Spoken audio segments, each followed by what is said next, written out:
Okay, Natalie, are you happy for me to get going? Yeah, great. Thanks, Verity. Perfect. Yeah, good morning, everybody, and welcome, and thank you for joining this morning. My name is Verity King, and I'm Head of Partnerships for Evaluate My School. This is the first in our 2026 webinar series, and I'm delighted that we've got Natalie here with us, who I'm going to introduce in a moment. And this will build on Natalie's webinar that she hosted for us last year on strengthening your inclusion-based provision. And it's going to build on some of the key principles that Natalie shared in that webinar, but also, develop that further in light of the white paper reforms that were announced earlier this year. And I'm really excited that the next in the series as well, following on from Natalie's, will be Mark Rowland, who will be hosting a webinar for us in July, and I'll share the details of that at the end of the session. Just before I hand over to Natalie, I just wanted to do a quick introduction of Evaluate My School for those of you who aren't familiar with us. So Natalie, if you can just move on to the next slide. Thank you so much. So we are a school improvement platform that enables you to complete your whole plan do review cycle within one space.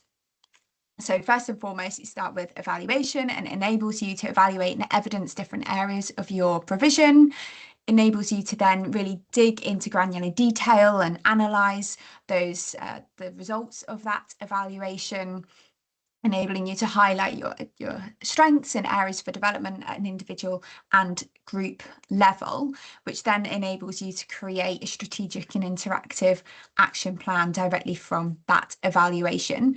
I've put the link on there if you are interested in finding out more and having a free demonstration of the platform, and I'll also drop it into the chat shortly. And very happy to have a conversation with anyone who is interested more in finding out more about what we do and how it might support your school or group of schools.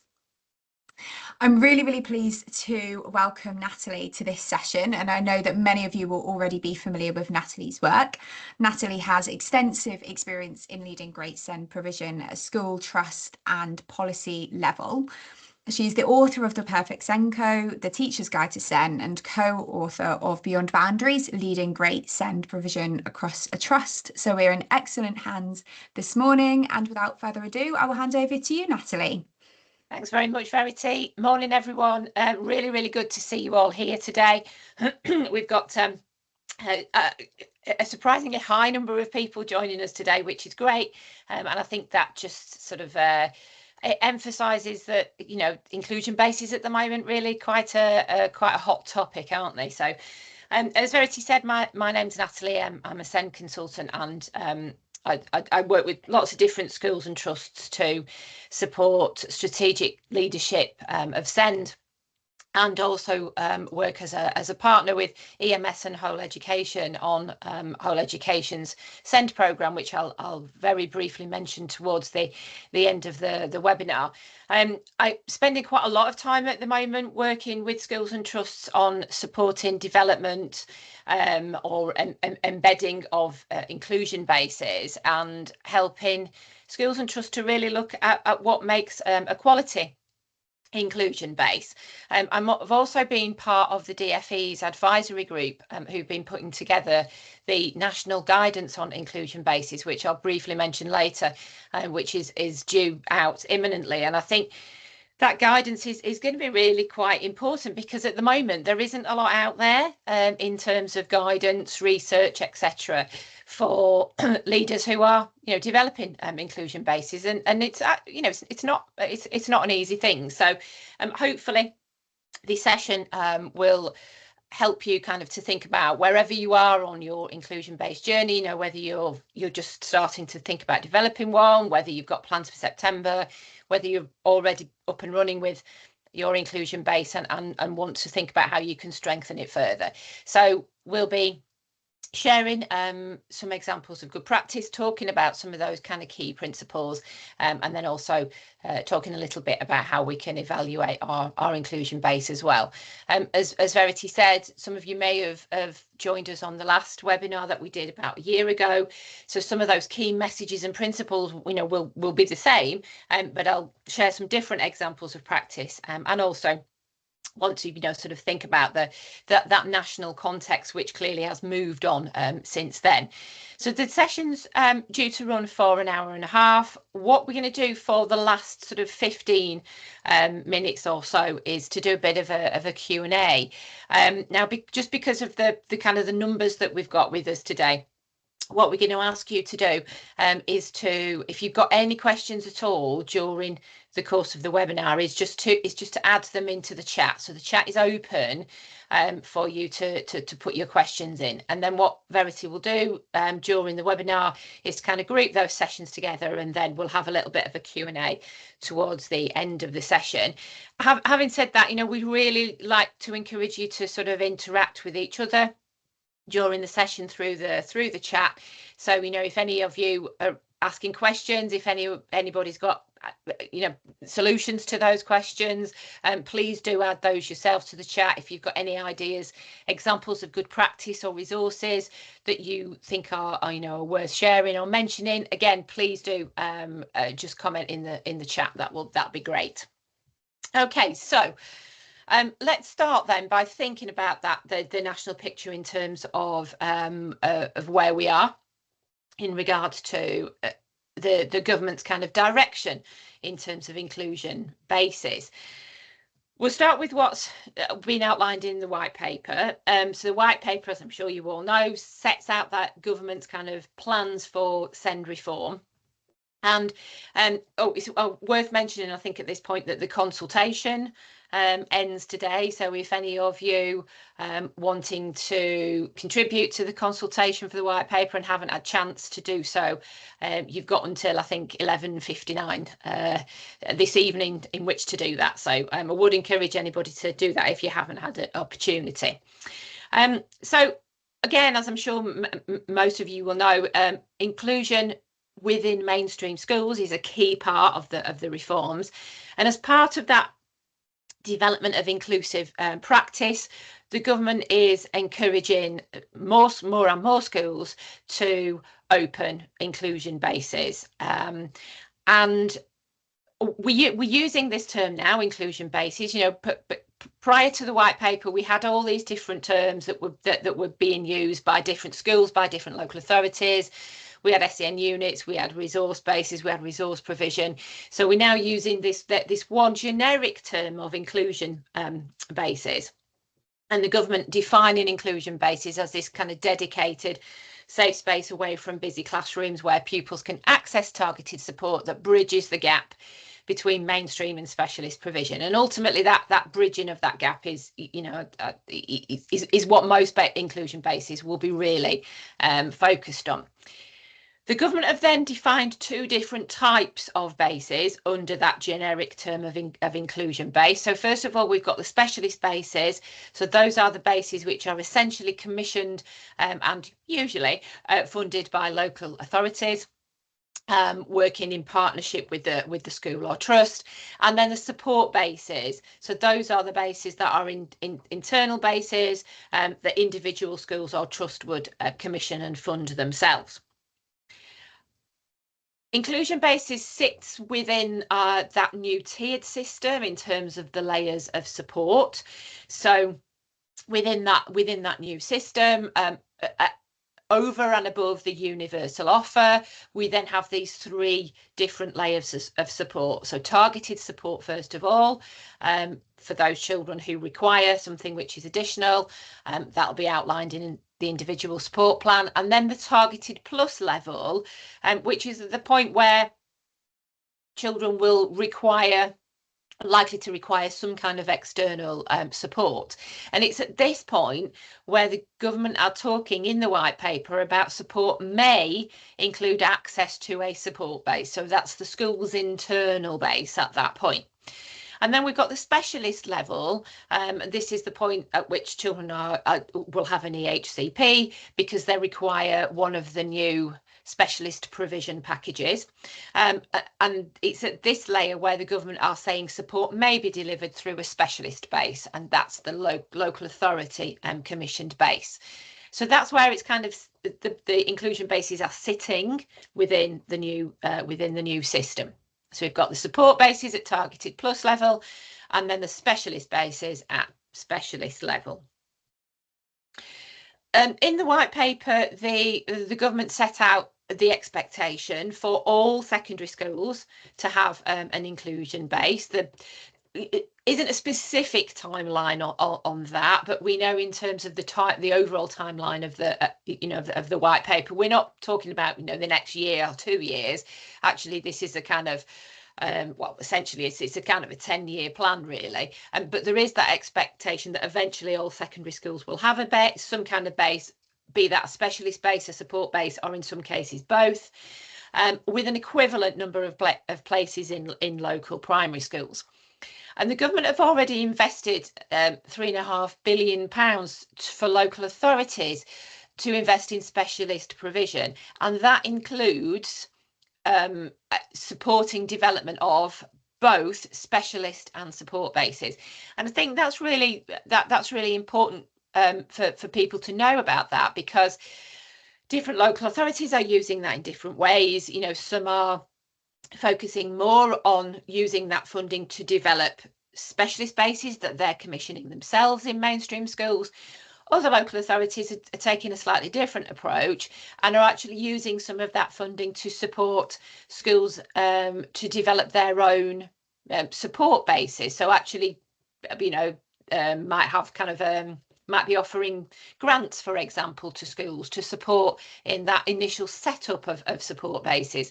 So if you're not already familiar with what your local authority or local authorities, if you're part of a trust, are doing in terms of how they're spending that money, it might be worth just seeing if you can find out, because there could potentially be a little bit of a funding stream there available for some schools in some local authorities. In addition to that, there is, of course, also the Inclusive Mainstream Fund, which was again announced as part of the SEND reforms within the white paper. So the Inclusive Mainstream Fund is essentially a pot of money that is going to be given to mainstream schools over the next 3 years to support them to develop inclusive practice. Now there's a kind of a set of guidance from the DfE that talks about how schools might choose to spend their inclusive mainstream fund, and one of the things that it says is that schools can choose to spend that funding on resources, training and specialist expertise to aid preparation and delivery of inclusion bases. Now that funding, it's not going to be a huge amount, but it's better than nothing. And it's, there'll be hundreds of things that schools would like to spend that funding on. But again, if your inclusion base is a priority for your school, then potentially some of that funding you could use for that purpose. Schools will all be expected to report on their inclusive mainstream fund spend through the new inclusion strategy, which is coming in next academic year. So all schools will be expected to have developed their inclusion strategy by the end of December. That's essentially going to be replacing the SEN information report, and although we're still awaiting a bit more information on the inclusion strategy, we know that part of that inclusion strategy will definitely be looking at how you're spending that funding. I just mentioned before about that DfE guidance on effective inclusion basis to be published imminently. I was hoping it'd be out for today so I could talk to you about that as well, but it's not. But it will be coming shortly. And the guidance does build on some of the limited research that's available around inclusion-based type provision. And one of the pieces of research that the DfE have used is this one, which was carried out by Vasilis Strugilos and colleagues at the University of Southampton small scale study which looked at the idea of building a kind of a model, a continuum, where an inclusion base can be seen at one end of the continuum as a kind of a specialist space. So for those children who may require a significant proportion of their time to be accessing a specialist space, in some cases that might be virtually all of their time, and think about what is it that we need to put in place for children who require the use of a specialist space. And then at the other end of the continuum, the base as an inclusive service, where we've got children perhaps who don't require, their needs don't require them to be spending all of their time or the majority of their time in a base, but actually they're mainly in their mainstream classes, but it could be that for certain points of the day or for certain lessons over the week, they go back into the specialist space for that additional or tailored support. And I think what the model does is it's kind of recognise that there will be children at any point in that continuum, and that within an inclusion base within a school, actually we may be looking at children who are accessing that base at either ends of that continuum. And for that to be successful, what's really important is that we've got that kind of flexible model. But I think one of the reasons I like this model is because it does kind of acknowledge that realistic approach to inclusion, because ultimately, the inclusion basis may be about trying to increase pupils' access to mainstream education as much as possible, but the reality is that for some children and young people, they may need to spend a significant amount of their time within the specialist space. So that flexibility is important, as is support from the senior leadership team, and I'm going to talk a bit more about that in a minute. And if it's a specialist base, then obviously that support from the local authority is really crucial as well. So flexibility is important. I think another thing that's really key is that leaders have clarity over the purpose of their inclusion base. And this is, for any of you that joined the last webinar that we did a year ago, I talked about this then, but I think it's really important to re-emphasize this point, because it's so important. And it sounds like a really obvious thing to say. Oh yeah, we need to be clear about the purpose. But I think sometimes there's a danger that schools kind of think, we've got a number of children with really complex needs in our mainstream schools that are really struggling to access mainstream. We need to do something, without really thinking about actually what is the purpose, which children are going to access this provision, and once we've established that purpose, actually have we articulated that really clearly to other stakeholders as well, be that parents, be that staff, be that governors, other leaders, etc. So this is just one example of kind of a definition, if you like. This is one that comes from a trust that I work quite closely with, PDET, who are a trust of 33 primary schools based in and around Northamptonshire and Peterborough. And we've got a number of schools who were developing inclusion bases. So what we did is to kind of come up with our kind of overall core purpose of what our inclusion bases were going to be for. So in this particular trust, the inclusion bases are really focused on children with those complex long-term special needs whose needs cannot be met within the mainstream classroom at a given time. They may do in the future, and obviously that's one of the key aims is to help them to increase more mainstream, but there will be times where that's really difficult for them to do. So the overall aims either to enable those pupils to access an appropriate curriculum whilst providing targeted support for their needs, in order to then facilitate that successful return to the mainstream classroom. And for the majority of pupils, we hope that that's where we'll get to. But the reality is actually that for some of those pupils, the inclusion base will be more of an interim measure until those pupils manage to get a place in a more appropriate specialist setting for them. And as I say, that's the reality of the situation, and we wanted to acknowledge that within our kind of overall purpose definition. So as I said, that's having that really clear purpose, really important. Now, since I started doing a lot of work around inclusion bases, I've been kind of collecting a bit of a list of some of the most popular names for inclusion bases, and I thought it might be just interesting to share them with you. And the names kind of seem to fall into four one of four themes. So we've kind of got this first theme, which is sort of around that idea of the provision being a bit of a bridge between specialist and mainstream, or that kind of pathway to an aspirational future. The Arc and the Bridge, very popular names, I have to say, for inclusion bases. Then we've got the second kind of group, which are those that are linked more to that sort of nurturing type provision, or kind of family feel, often a bit more kind of common within primary schools.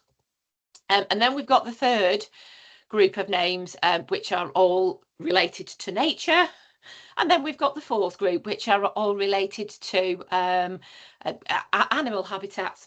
So they seem to be some of the most common ones. If anybody's got any others, if you've got another name for your inclusion base that you think I should add to that list, please do let me know. I went to a school a couple of weeks ago where the leaders are just in the process of setting up an inclusion base for September, and we were kind of just going through some of those kind of initial considerations, and actually we spent quite a long time talking about what the name of the inclusion base should be, and it might seem a little bit trivial, but actually it's really important to get the name right, because it needs to be something that reflects the fact that it should be part of the whole school, and also to really sort of instill some sort of sense of belonging for those children who are accessing that provision, because there is always the danger, isn't there, that with an inclusion base, actually, that what it kind of leads to is that children actually feel excluded, or they don't feel like they belong. They're maybe spending some time in the inclusion base, they're spending some time in a mainstream classroom, and actually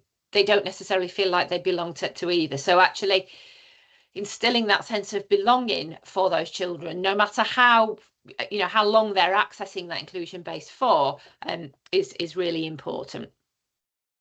Now later on, I'm just going to very briefly show you the self-evaluation tool within EMS.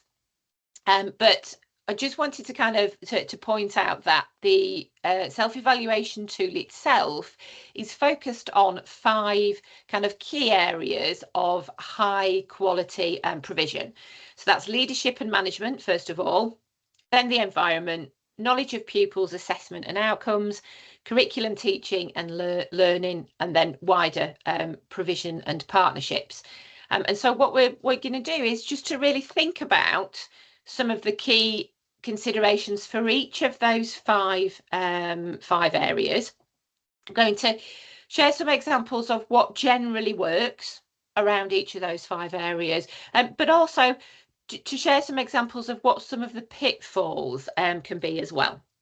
So I'm going to start with leadership, because that's absolutely key. And I think for me, the best provisions that I've seen, probably without exception, are those where leaders are really driving the provision from the top, and that they're doing that as part of the whole school approach to SEND.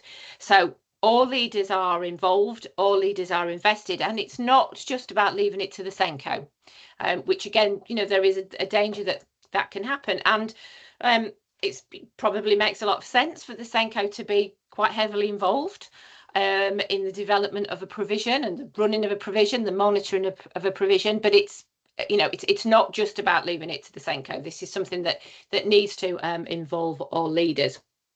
just mentioned about the importance of having that clarity around the intent, the purpose and the rationale for having that provision in the first place.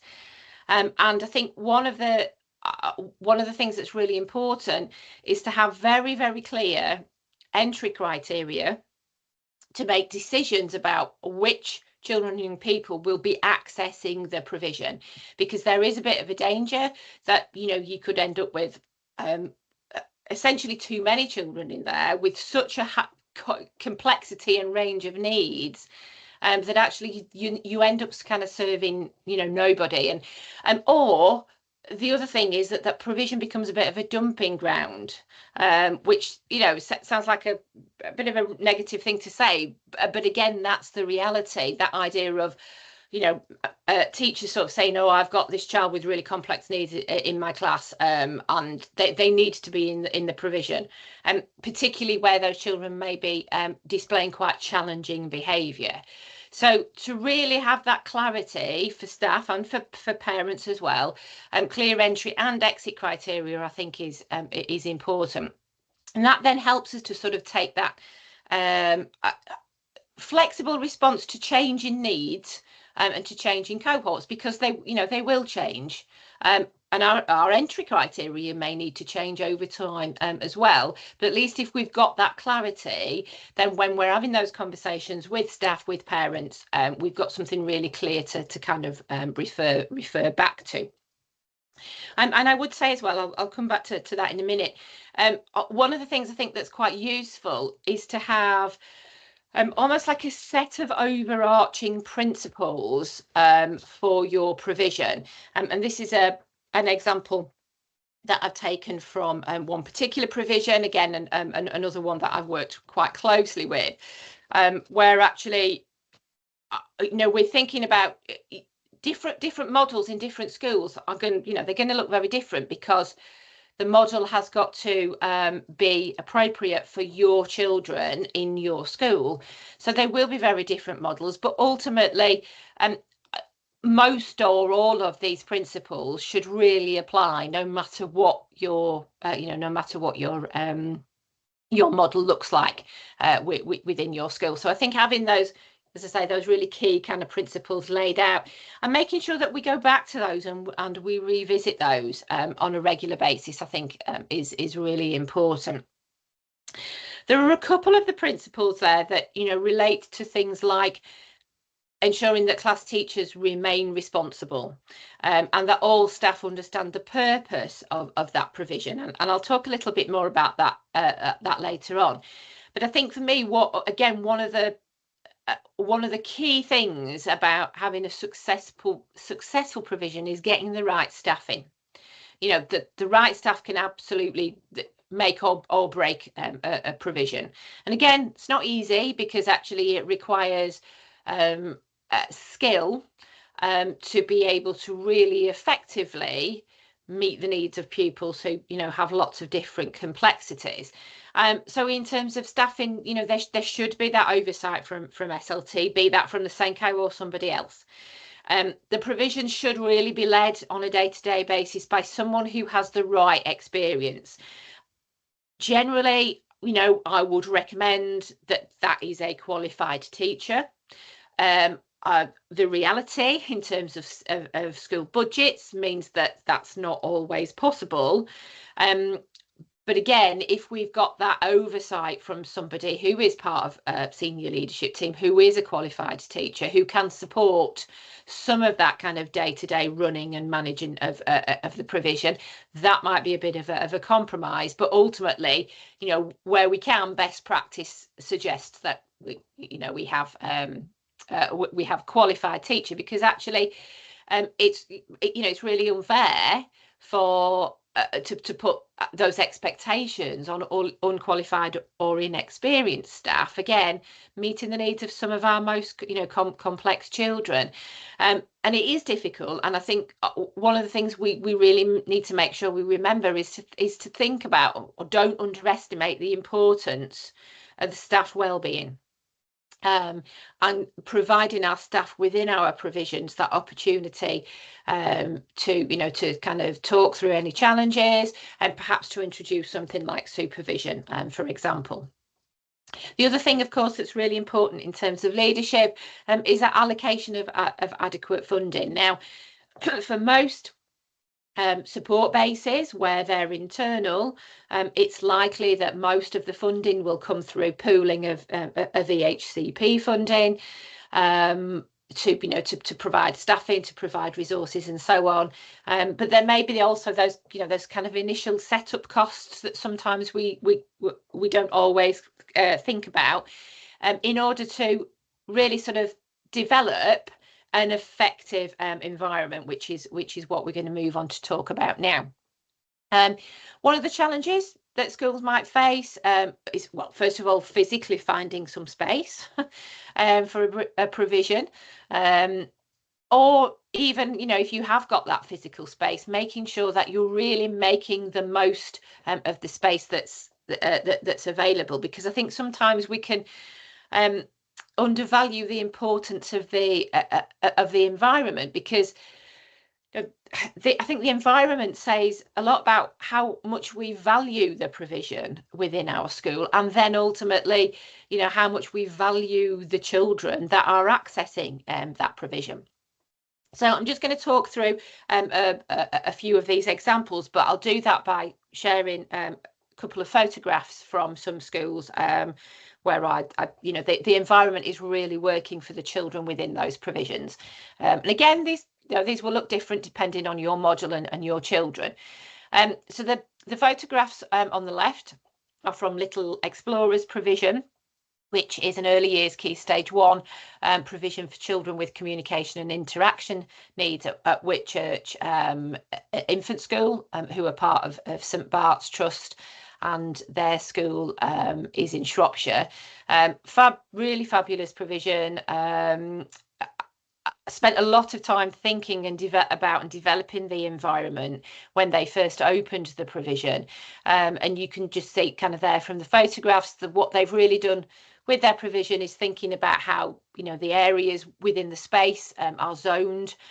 So we've got the carpet space for children to come together, we've got a role play area, we've got a sensory room.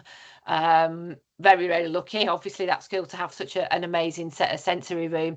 And I think one of the things that Sarah, the head there, talks about when she talks about how they were setting up that provision is that they went very much for a kind of an early years continuous provision approach to start with, set it up very, very similar to an early years class, and then realised fairly quickly that it was actually too much, was too overwhelming for the children, and so they've kind of it's still very much based on an old kind of early years, but very much pared back, so that it's not too overwhelming for the children. Oops. Sorry, my mouse has just frozen. Oh, there we go. So the second lot of photographs on the right are from the Hub, which is a provision at Dunstall Hill Primary School in Wolverhampton, which is part of Perry Hallmat. And again, they've kind of gone very much for sort of zoned areas, very sort of neutral, kind of pared back, not too overwhelming for their children. And then the photographs here are from both provisions at Hind House School in Sheffield, which is an all-through school. So they've actually got one provision in primary, and then one provision in secondary. The primary resource base is predominantly for children with communication and interaction needs. The secondary started off like that, but actually is now kind of more sort of towards kind of SEMH type needs. So again, thought really carefully about the environment, the primary environment, well, both environments actually set up to kind of mirror to some extent mainstream classrooms, but also to sort of provide that kind of calm approach. With the primary photographs, you can see they've got the tent in the corner for children if they want to have that kind of quiet sort of time in a more of an enclosed space. Within the secondary The secondary space, again, they've tried to sort of zone areas. So the photograph in the top right hand corner is their kind of snack space. So at break time and at lunchtime, if children are accessing the provision at that point, if they choose to access the provision at that point, then there's an opportunity for them to be, kind of sitting around the table. Staff are encouraging kind of conversation and interaction with peers and so on. So, as I say, thinking about, how we're kind of developing that environment, so we're really showing that we value it, that we're not making it too overwhelming, and also that we sort of think about how we're using things like language. The example I've just shown you of Hind House School, one of the things that they did was to conduct a sensory audit when they first started, but not just of the provision, but actually of the whole school, because they're really looking, particularly in the primary school, around how they're adapting the whole school to meet the needs of those pupils who are, again, increasingly accessing mainstream provision. So, for example, they are one school who are using Widget really well to support that, communication through symbols and so on. And I really do rate Widget. I don't work for them. It's not. This is not a marketing plug, but I would say that it's one of the best resources from a SEND perspective that any school can purchase, because it's just so useful. And we've got some examples there of again, photographs from another school. This is the Nest provision at Sledmere Primary School, which is a school in Dudley, again part of Perry Hormat. They're using Widget really quite extensively for sort of communication purposes and using it really well. Widget can also be used to support the development of curriculum materials as well.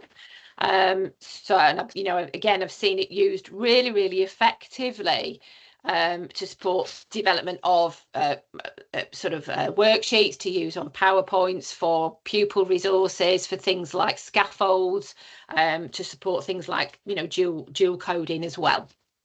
So in terms of the curriculum, this is kind of one of those tricky areas, isn't it? Because actually it's huge, and it's very difficult just to kind of pick something off the shelf from a curriculum perspective and kind of run with it, because whatever you use, it's probably going to need adapting to the needs of your children of your cohort.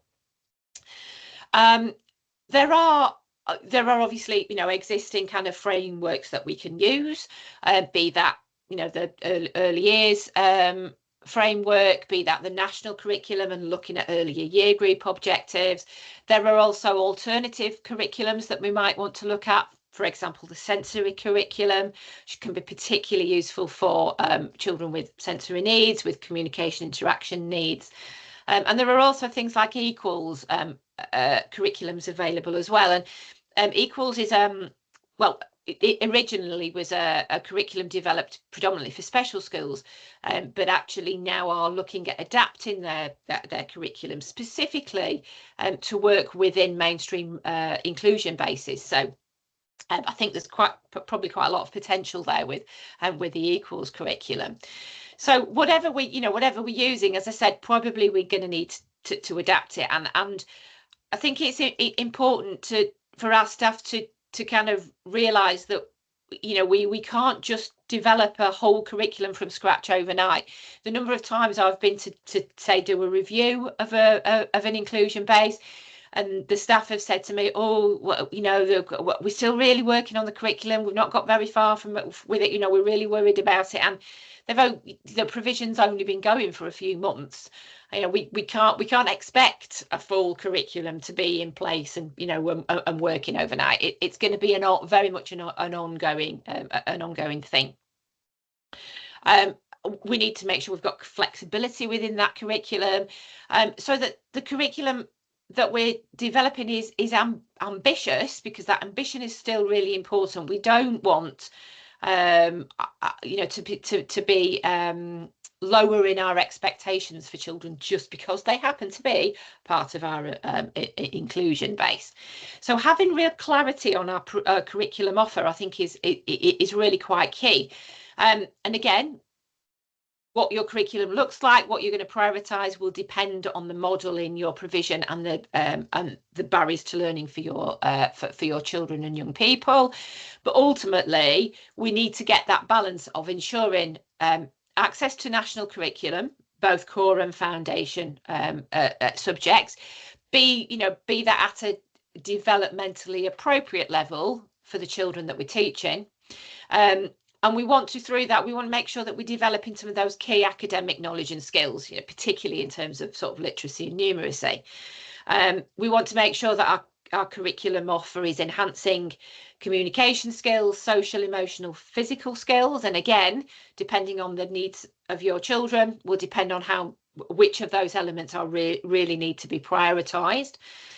For many of our children and young people, developing some of those life skills, including that kind of preparation for adulthood right from early years, really important, particularly things like independence. And making sure that our curriculum offer enables access to provision to meet some of the long-term EHCP outcomes for children and their short-term targets on their individual learning plans. And then we want to ensure that our curriculum offer provides that access to some of those wider inclusion opportunities, whether that be through our enrichment activities, whole school celebrations, trips, etc. Again, just going back to staff, we need to make sure that we're investing in CPD for our staff around curriculum, around appropriate teaching approaches, so that ultimately our children within our inclusion base are getting that access to high quality teaching. And again, this comes back to that whole, having a teacher in there, or do we have TAs, do we have HLTAs? Because ultimately the children, all have a right to access that high quality teaching, be that in the inclusion base, in a mainstream classroom, or a combination of both. So moving on to thinking then about kind of knowledge of pupils, assessment and outcomes, and thinking about actually, measuring what matters. The most successful high quality inclusion bases have, alongside that well thought out curriculum, have a really robust assessment framework. But that assessment framework being there to support identification, to support understanding of needs on initial transition, but also to measure some of those really small steps of progress. And this should be very much part of the assess, plan, do, review process, which we have within our kind of mainstream classes, and we want to, where possible, try and parallel that process within our inclusion base as well, so that we've not got too many different systems and processes going on across the school. So that assess, plan, do, review cycle, it's going to be thinking about ensuring we've got effective information about our pupils on transition, that we're able to baseline our children once they come into our inclusion base, that we've got useful information to develop individual plans for our children and young people, that we've got a range of assessments to be able to show a range of progress, and that we can evidence progress in a variety of different ways. So when we're thinking about demonstrating that holistic progress, we might be looking at a combination of, first of all, attainment and progress against outcomes that are aligned with the curriculum framework. So we may be looking at things like early learning goals. We might be using the engagement model for some of our children. We might be using national curriculum earlier year group objectives, we might be using some of those small step assessment systems that we can, you know, purchase commercially. I've mentioned B squared there. Again, you know, no particular interest here, but I do think B squared is a really good small step system. So we're thinking about attainment and progress against the national curriculum, first of all. Then we're thinking about progress against some of the specific barriers to learning for our children. So it might be that we're looking at things like attendance and behaviour data. We're using things like Boxall profile, and particularly if some of the barriers to learning for our children are around social, emotional, mental health needs. We might be using something like the AET progression framework, which is really helpful for looking at progress and setting targets for children with communication and interaction needs. And then we also want to be looking at progress against our individual targets and EHCP outcomes, which could include any of those other elements of assessment, but crucially are also going to involve that feedback, that more qualitative measures of progress from, you know, from pupils, from parents, and from staff. So focusing, as I say, on those kind of holistic outcomes, and using a range of methods to be able to evidence progress, whether that be children's work, whether it be photographs, you know, whether it be kind of annotations against individual plan targets. So then the kind of the last of the 5 sections that we're going to think about is the wider provision and partnerships. And this is, I would say, starts with, you know, what getting parents on board, really important right from the start. You know, it's one of those key principles that we're really working in partnership, excuse me, with our parents and carers. So thinking about how, you know, we were initially talking to parents about how their child and why their child might be accessing the provision, getting them on board with that, sharing information about what the provision is, you know, how the provision is going to support their child. So, for example, thinking about how we're focusing on our inclusion base as part of our information on our school website, be that through our SEN information report or eventually through our inclusion strategy. Systems that we've got in place for communication with our hub staff and our parents, but also with class teachers as well. And I think that I mentioned before, you know, that thinking about that responsibility of our class teachers and having real clarity around that is very important. That might look different, again, depending on your model. It might look different in a primary school and a secondary school.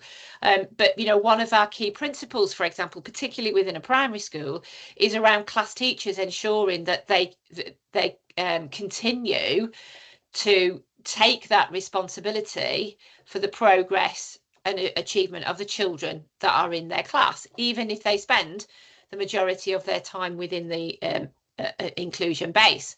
And that then, through that, we need to think about, well, what does that look like when we're having parents' evenings? You know, who is it that's running the parents' evenings? Who is it that's sharing the individual plans with parents? Who's writing end of year reports on these children, and to what extent is that done as a joint thing between mainstream staff and hub staff as well? Just really quickly to show you an example. Sorry, it's a little bit small, this, but just gives you an idea of something that Perry Hallmat set up for their schools in their trust who have provisions. They've really kind of set out some of those expectations around roles for people, you know, staff that are working within their hubs, and also can't actually see it on this page, it's on the second page, but also setting out those expectations of class teachers as well. And again, I know a number of schools that have kind of gone down that line of, you know, setting those out so that there's real clarity, so everybody understands, but also so that we can, as you know, leaders can hold staff to account for whatever their responsibilities are. And I think from leaders' perspective, you know, part of this is to make sure we build in these opportunities for that partnership working between class teachers and hub staff and parents. You know, so for example, I was working with a school just last week actually. They've got really good provision. It's been established now for a year. It's really effective. The school leaders have really pushed this idea of class teachers retaining responsibility, and there's an expectation that the class teachers will go into the provision every few weeks as part of their PPA to make sure that they are assessing the children in the context of the provision. And what leaders are now doing is actually, you know, almost setting up a timetable for the teachers to do that on a bit of a rolling program. So, you know, it's not just about we'll just leave it to chance or we'll just leave it to goodwill, and, you know, those teachers that are really proactive will do it, some of them might not, but actually we'll build that in, and we'll build that in as an expectation. And I mentioned earlier on about, you know, the importance of getting the right staff. You know, as I said before, staff can absolutely make or break the provision, but it is a difficult role to be working within an inclusion base with children with very complex needs. And you know, often we will try things within provisions that don't work, and we have to change them, or we'll try something and it might work for 2 weeks and then it stops working and we have to change it.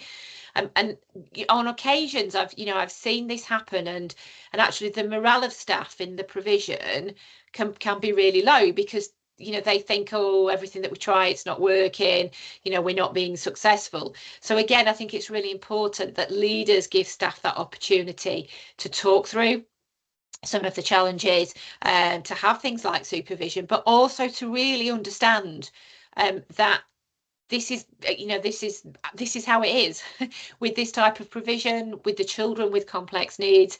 There will be lots of times when things don't work and we do have to change, and actually sometimes we can underestimate the frequency that we need to make changes within sort of inclusion based type provision. So excuse me. So I think one of the things that we can do to really support with that is to make sure that as leaders we've got something in place which is really going to sort of help us with that ongoing kind of review, that ongoing self-evaluation of our provision to, you know, to sort of see how that's working. So that kind of self-evaluation of our inclusion base, really important because it gives us that clear understanding of the context of our inclusion base in our school with our children, to ensure that any decisions that we're making are evidence-based, are evidence-informed, again from our research, but also from knowing and understanding what's working with our children. That ongoing self-evaluation also enables us to think about how we can make really efficient use of our resources to maximise impact and value for money, particularly in terms of maximising impact of our staff within our base, and helps us to align our systems, you know, across our school to improve that consistency. And ultimately it's about knowing what's going to make that a real difference in terms of improving pupil outcomes. Also helps, of course, in terms of having that evidence for accountability, to strengthen our evidence that we've got, you know, for kind of external partners, for example, Ofsted. And I just wanted to flag this up, which is from the School Inspection Operating Guide for Inspectors. within the current framework, which states quite clearly that if the school has any kind of inclusion-based resource provision, then when Ofsted are inspected, they will be inspecting that provision as part of the whole school inspection. And what they'll be looking at, and certainly the anecdotal evidence so far from inspections that have taken place, certainly really emphasising this, the things that Ofsted will be looking for. So what's the rationale and purpose of your provision, which I mentioned earlier on, really important, so everybody's clear about that. What's your entry and exit criteria? How are you involving parents and professionals in decisions around the provision? And to what extent is that provision used to improve outcomes? So what difference is it making to those children and young people that are accessing it? And what difference is it making over and above what they would be getting if they remained full-time in a mainstream class? Because ultimately that's the difference. That's what we should be looking at.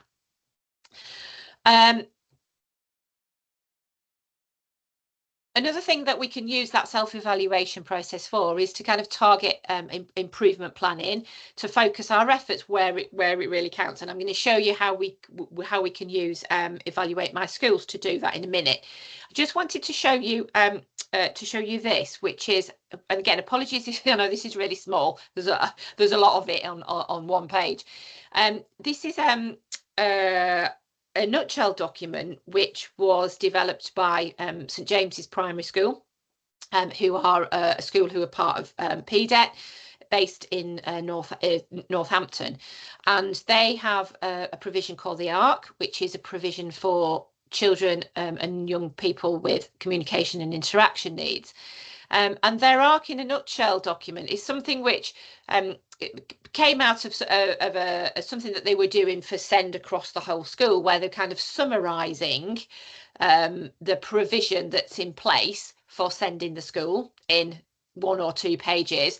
And what they've decided to do is to do a kind of similar thing specifically for their inclusion base. It goes over 2 pages. I'll show you the other page in a minute, but you can just see here the kind of information that they've included in their nutshell document.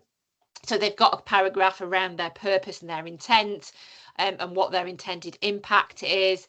They've got information on their curriculum and their approach to teaching and learning, how they include children within mainstream. They've got a little bit of data there about their context. And then going on to the second page, they've got information on how they assess their children. Again, some outcomes data, but also a little bit of a summary of their self-evaluation, where they've identified what their key strengths are for the provision and then what their next areas for development are. And one of the reasons that I wanted to show you this was because the school was inspected couple of months ago, and actually this document was really useful for them to share with Ofsted, because it gave a really clear picture just in 2 pages of actually what their provision was about. So obviously not just, we don't do these things just for Ofsted, but useful to share with other leaders, with governors, and with staff as well. So I'm just going to stop sharing my slides there, and what I'm going to do now is to just to show you the Evaluate My Schools platform, and to have a look at the inclusion base evaluation. So let's just go to the right screen. Okay, Verity, can we see that? We just Yes, I can. Yeah, excellent. Thank you very much. Might just need to, oh no, I think we're okay there. All right. So as Verity mentioned right at the start of the webinar, Evaluate My Schools is an online platform. It's a tool that we can use to self-evaluate provision. There are lots of different types of self-evaluation within EMS. There's a whole school sent one. The one that we're looking at now is the one which is specifically developed to look at self-evaluating inclusion bases. So this is taken from a self-evaluation framework that I developed in conjunction with colleagues from TV Ed Trust, who are a very inclusive trust in the Northeast, and also Impact Trust, who are again another really inclusive trust based in and around sort of Halifax. So we put together the framework, and then we've put the framework into EMS so that you can use it on the online platform.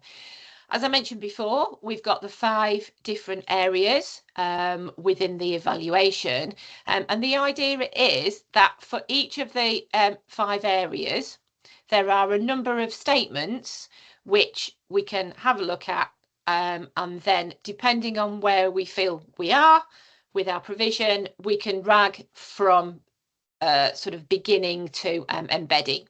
So this is the leadership and management section here. So I'll just very briefly give you a bit of a flavour of what some of those statements look like. So obviously these are all around the kind of leadership and management aspects. This is just a demo version that I'm using here. So it talks about things like the vision.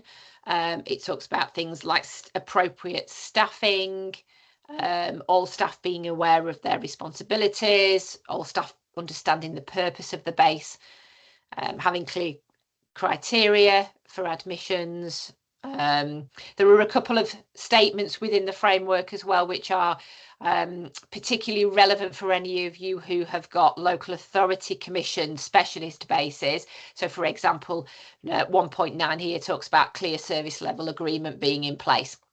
And if that's not appropriate for you, you can just you don't have to complete that particular statement. So that's the leadership and management section, and then I'll just show you a couple of others. So then we've got environment, okay, which talks about the spaces that are available for the provision, how the whole school environment's been adapted to support children with needs, consistency around communication, routines and structures, etc. And then I'll just show you the 3rd section, which is knowledge of pupils' assessment and outcomes. Again, all sorts of similar things that we've just been talking about in terms of systems and processes, having a range of assessments available, using the graduated approach, etc. So in terms of using the tool, the idea is that you start with the self-evaluation aspect, you drag each of the statements, and then this provides this dashboard for you at the top, which shows the kind of average score for each section, and also shows the colours in terms of how you've ranked the statements. And then it gives an overall score, which is a combination of all 5 of the sections. The other element to the online software, which is really, really helpful, is the action planning section as well. So what we can do is to take the evaluations and we can essentially make an action plan. So we move from the evaluate to the improve section. So if I just click on that, we then get a different dashboard at the top. I'll come back to that in a minute. And what we can then do is to add actions to any of our statements that we've evaluated. So if we go to the leadership and management section,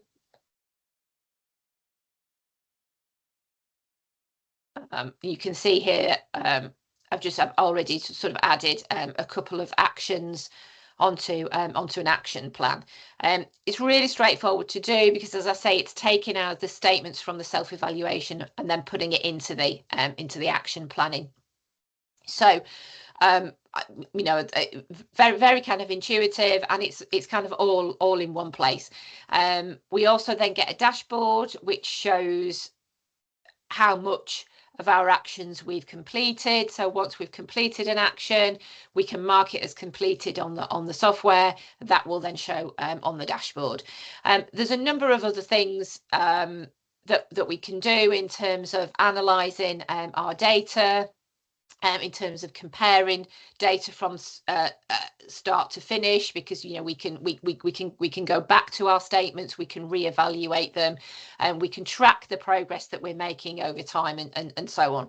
So really useful kind of software there that we might want to use. Verity, anything else you wanted to add just about the software? No, that's really helpful. Thank you. I think the only other thing that I'd say is that when completing your evaluation, you can also add evidence. So you can add documents, or you can add links to your SharePoint or your shared drives, so that you can have everything in one place. Okay, thanks, Verity. So, and if there's any information, any further information you want to know about EMS, then contact Verity, and I am just going to put the slides back up. Okay, there we go.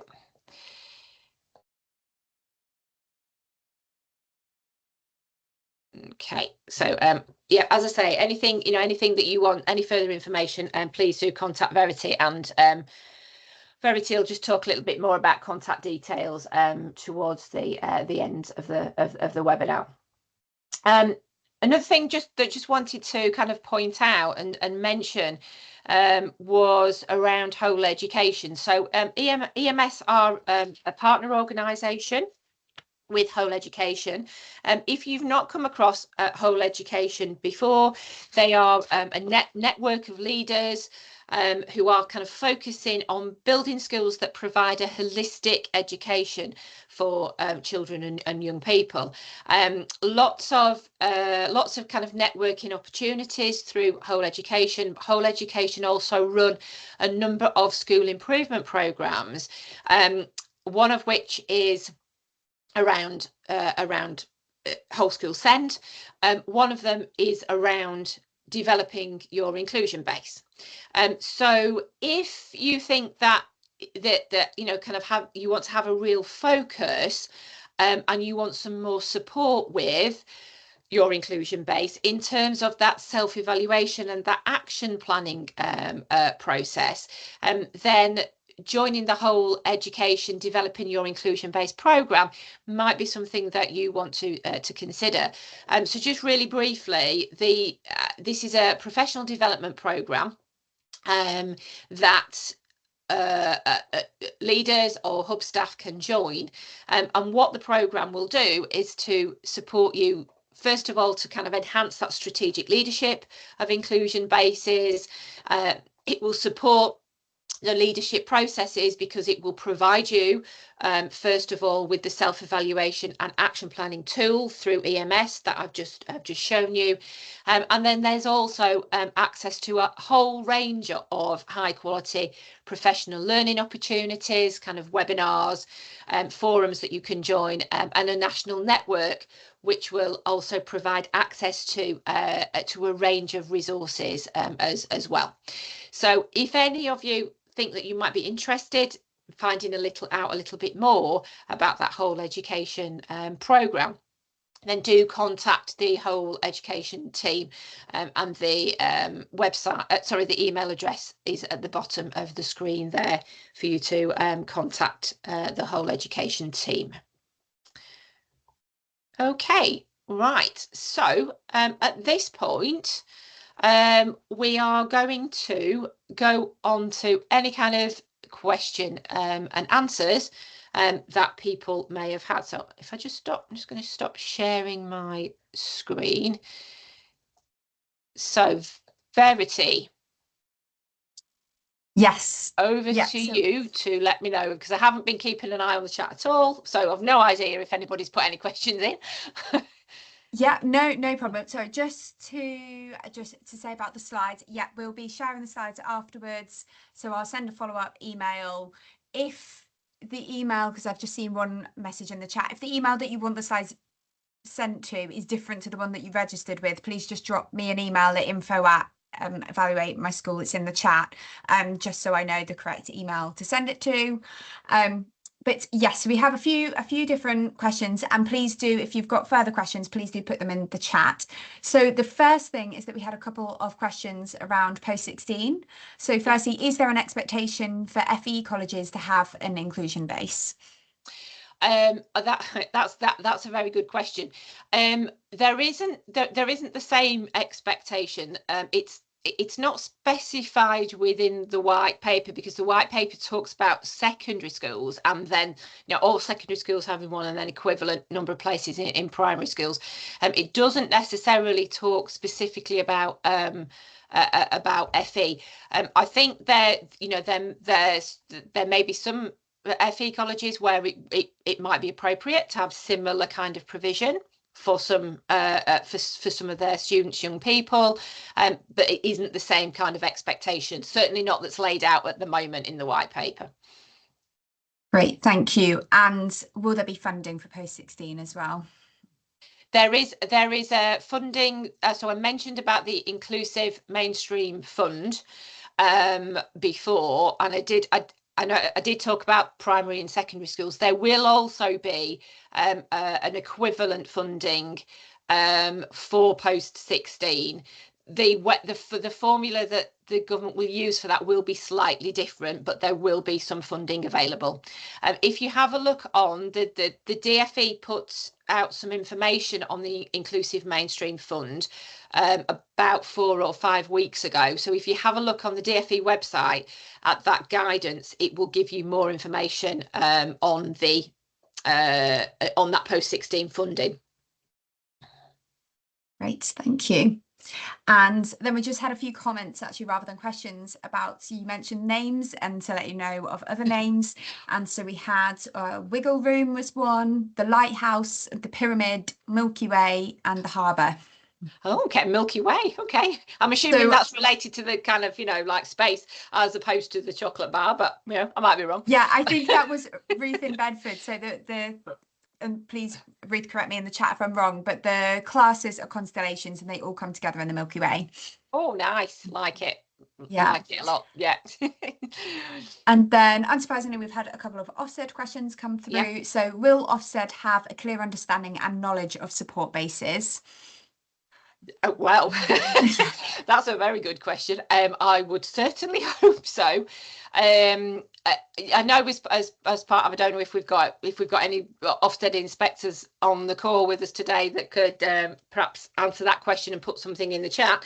But I would certainly hope so. I know as part of Ofsted's training around inclusion, as they have a specific element of their training now, with inclusion being such a big part of the framework.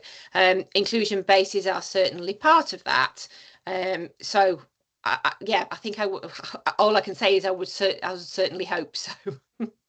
Yeah, and similarly, the second question I think might be tricky for you to answer on that one, Natalie, is do Ofsted take into account issues created by LAs placing learners in a base which is not designed or intended for their needs? But I think that's a really good question, and I know it's a challenge that a lot of schools are finding it at the moment.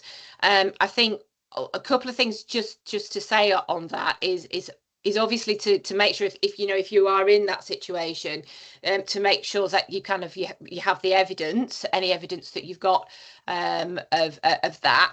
But I think the other thing to say as well is that Ofsted are taking into consideration the outcomes of the local area inspections that they do alongside CQC.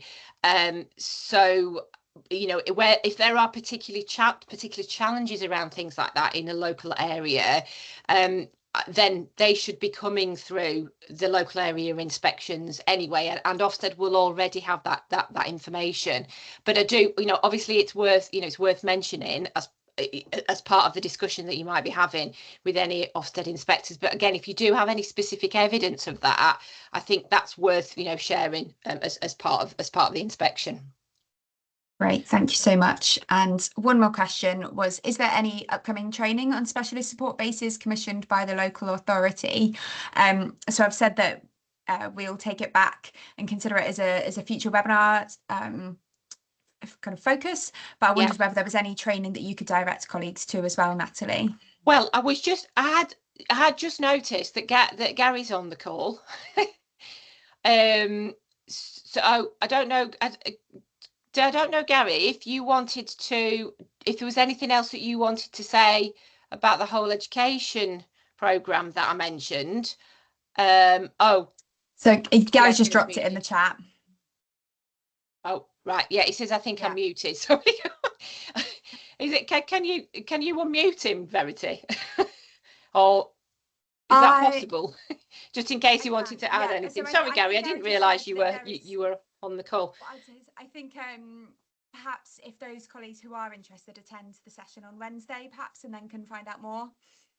Oh, right. Yes. Sorry, so Gary's included the Zoom link. So I'd suggest that, colleagues who are interested in further training, please do attend that session with whole education. Yeah, because what I was going to say was, in terms of that whole education program, there's there's going to be that specific training and support and professional networks specifically around inclusion bases as well. I think it's a good question around the local authority support. Obviously, that is all going to be very local authority specific, so that's a question that you would have to go back to your local authority to ask. However, having said that, the DfE are also intending to put together a national network for inclusion basis. I have a feeling that information is likely to come out at the point where the guidance also comes out that I mentioned earlier on. So I don't have any other details of that at the moment, but there is certainly an intention for there to be a national network. So again, that's something that we can, we can flag up to you as and when we get more information on that. Great, thank you. So that was all of the question. Sorry, Ruth has just asked, so when is the guidance coming out? Okay, yeah, good question. Good question, Ruth. Should be any day. It is definitely imminent.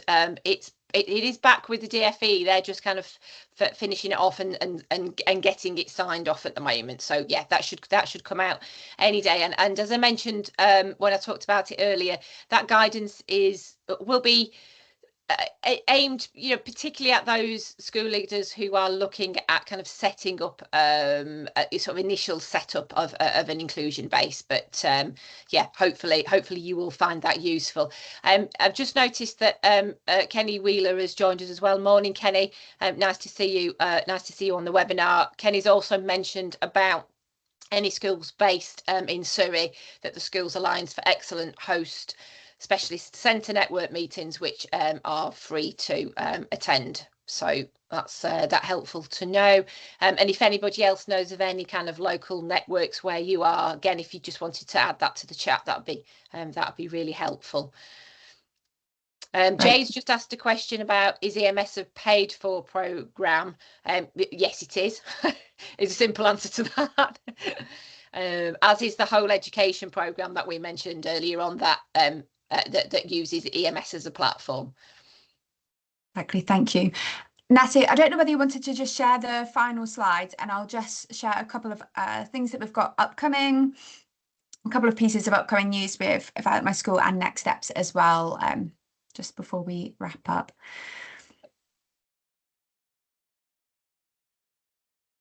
Is that sharing, Verity? Yeah. It's sharing in presenter view. Oh. Okay, no idea why that's happened. Just a minute. But yeah, just a couple of things from Evaluate My School. So this, as I said, is the first in our webinar series, and we're so delighted to have had Natalie joining us today. My mouse is frozen now, so oh no sorry about that. I can talk to it. And we have Mark Rowland joining us in July, on the 8th of July at 3:45. And I'm just going to copy that link if I can. Is it going to let me? Are we still on the wrong display? No, that's correct. So this is now the link if you are interested in joining our next webinar, which will be on improving outcomes for disadvantaged and vulnerable learners with Mark Rowland. And we also have a new evaluation template coming out, which will support you in writing and implementing your inclusion strategy, which is currently being written by Cassie Young, who's Inclusion Executive Officer for OCMAT. And we are really excited to be releasing that in June 2026. And as I said, you can also request a demonstration of the EMS platform on our website. And just the final thing before I say a massive thank you to Natalie is that if you could take 2 minutes just to fill out this feedback form, would be really appreciative, just to get a bit of a sense of how useful this session was for you, and also what we can do to keep putting on these free to access professional learning opportunities for you as well, and what you would find most useful. So that about wraps us up, but I just wanted to say a huge thank you to Natalie. It's been so insightful, so useful, so many practical takeaways, as well as kind of wider strategic thinking. So really appreciate your time this morning, Natalie, and thank you to everybody that has taken the time on a very busy Monday morning to be here as well.